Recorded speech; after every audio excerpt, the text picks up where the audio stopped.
Hello students, आज हम Wheatstone सेतु के सिद्धांत के बारे में डिस्कशन करेंगे। व्हीटस्टोन सेतु का सिद्धांत नंबर 1, इसका उपयोग क्या है? ये सिद्धांत किस लिए दिया गया है? तो व्हीटस्टोन सेतु का सिद्धांत जिसकी सहायता से किसी चालक के प्रतिरोध को ज्ञात किया जाता है। कहने का मतलब ये है, हमको ये याद रखना है कि व्हीटस्टोन सेतु सिद्धांत से हम प्रतिरोध के मान को ज्ञात करते हैं। व्हीटस्टोन सेतु, इसका नाम क्यों पड़ा? इस सिद्धांत का नाम व्हीटस्टोन सेतु क्यों पड़ा? क्योंकि वैज्ञानिक चार्ल्स व्हीटस्टोन ने इस सिद्धांत का प्रतिपादन किया, इसलिए उनके ऑनर में, उनके सम्मान में इस सिद्धांत को व्हीटस्टोन सेतु का सिद्धांत कह दिया गया। ओके, सबसे पहले हम थोड़ा सिद्धांत जो दिया है उसका विद्युत परिपथ देखते हैं। विद्युत परिपथ देखने से हमको क्या बेनिफिट होगा कि हम उसके प्रिंसिपल को, उसके सिद्धांत को बहुत अच्छे तरीके से समझ सकते हैं, याद रख सकते हैं। तो सबसे फर्स्ट हम इसके विद्युत परिपथ को देखते हैं। देखिए, व्हीटस्टोन सेतु ने जो सिद्धांत दिया उसमें 4 प्रतिरोध लिए और 4 प्रतिरोध को चतुर्भुजाकार आकृति में कनेक्ट किया, यानी कि चतुर्भुजाकार आकृति में जोड़ दिया। तो देखिए, यहाँ पर 4 प्रतिरोध दिए गए हैं। प्रतिरोध P, प्रतिरोध Q, प्रतिरोध R, प्रतिरोध S, और इन प्रतिरोधों को बिंदु A, B, C, D चतुर्भुजाकार आकृति में जोड़ दिया गया। ओके, और A और C के बीच में जोड़ा गया है सेल, जिसका विद्युत वाहक बल E है, और कुंजी K1, दाब कुंजी K1, इसको सेल कुंजी भी कह सकते हैं। और B और D बिंदु के बीच में जोड़ा गया है धारामापी G और कुंजी K2। ओके, धारामापी या गैल्वेनोमीटर, जिसका काम है धारा को मापना। तो ये सिंपल आपने एक विद्युत परिपथ देख लिया कि इसमें 4 प्रतिरोध जुड़े हुए हैं चतुर्भुजाकार आकृति में, और A और C के बीच में सेल कुंजी K1 और B और D पॉइंट के बीच में गैल्वेनोमीटर और कुंजी K2 जुड़ा हुआ है। अब हम इसके सिद्धांत के बारे में चर्चा करते हैं। विद्युत परिपथ जान चुके हैं लगभग, अब उसके सिद्धांत के बारे में चर्चा करते हैं।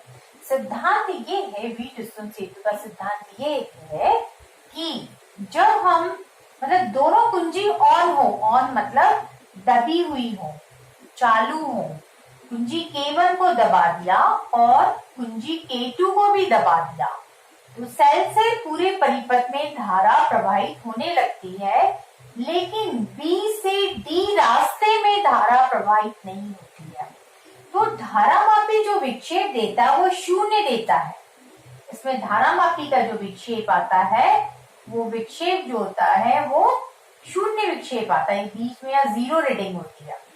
ओके, तो इस समय में सेतु जो है, व्हीटस्टोन ब्रिज यानी सेतु जो है, वो संतुलन अवस्था में कहलाता है।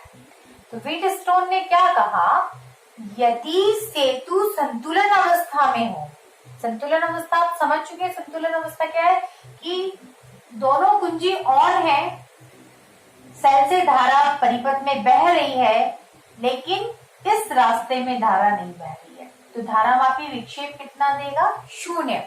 धारामापी में बहने वाली धारा को सपोज हम नाम दे रहे IG, तो इसमें बहने वाली धारा कितनी हो? शून्य हो, तब यह सेतु संतुलन अवस्था में कहलाता है। तो सिद्धांत में आपको क्या बताना है कि जब सेतु संतुलन अवस्था में होता है, अर्थात IG बराबर 0 होता है, धारामापी में बहने वाली धारा शून्य होती है, तब सेतु की 2 संलग्न भुजाओं का अनुपात, कोई भी तीन 2 ले लीजिए, ये 2 ले लीजिए या ये 2 ले लीजिए, तो सेतु की किन्हीं 2 संलग्न भुजाओं में जुड़े प्रतिरोधों का अनुपात, यानी कि यहाँ प्रतिरोध 2 जुड़ी जो भुजाएं संलग्न, उसमें प्रतिरोध क्या है? प्रतिरोध P और प्रतिरोध Q, इन दोनों का अनुपात क्या हो गया? P/Q। ओके, ये जो अनुपात होता है वो अन्य दो बची हुई, अन्य आप कौन सी भुजाएं बच रही हैं, एक भुजा ये, एक भुजा ये जिसमें प्रतिरोध R लगा है और एक प्रतिरोध S लगा है। तो बोलता है कि अन्य दो भुजाएं जो शेष बची उनमें लगे प्रतिरोध के अनुपात के बराबर होता है। फिर से सुनिए, सिद्धांत के अनुसार जब सेतु संतुलन अवस्था में होता है अर्थात Ig 0, तब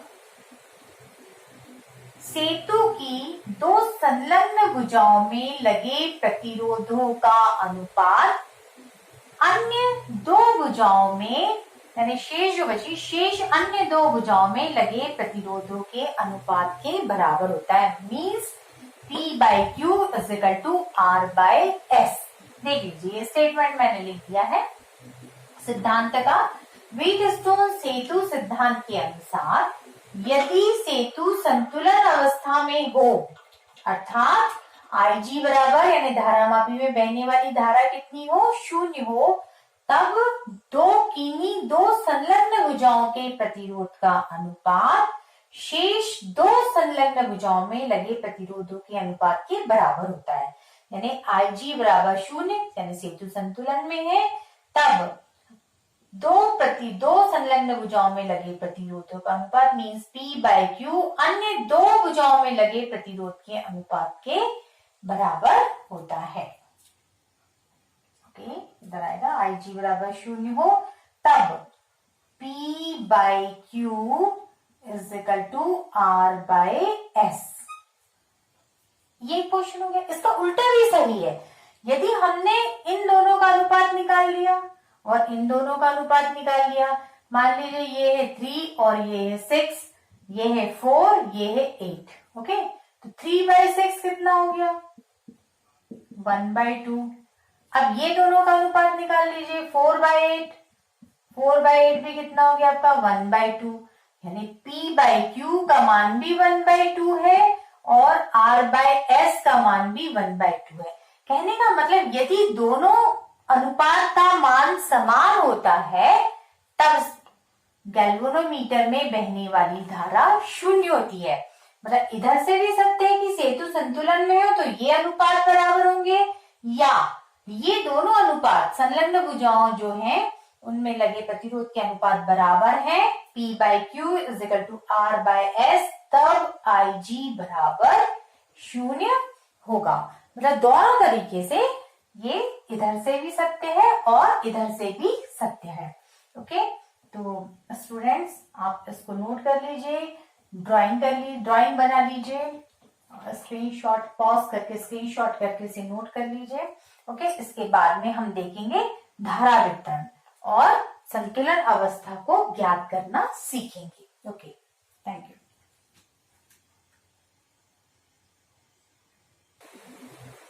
स्टूडेंट्स इसका जो प्रूफ है P/Q R/S, ये जो सिद्धांत का जो प्रूफ है, सिद्धांत का प्रूफ हम अगले पार्ट में देखेंगे। इसके लिए आप किरचॉफ के दोनों नियमों को अच्छे तरीके से देख के रखिए। Okay, thank you.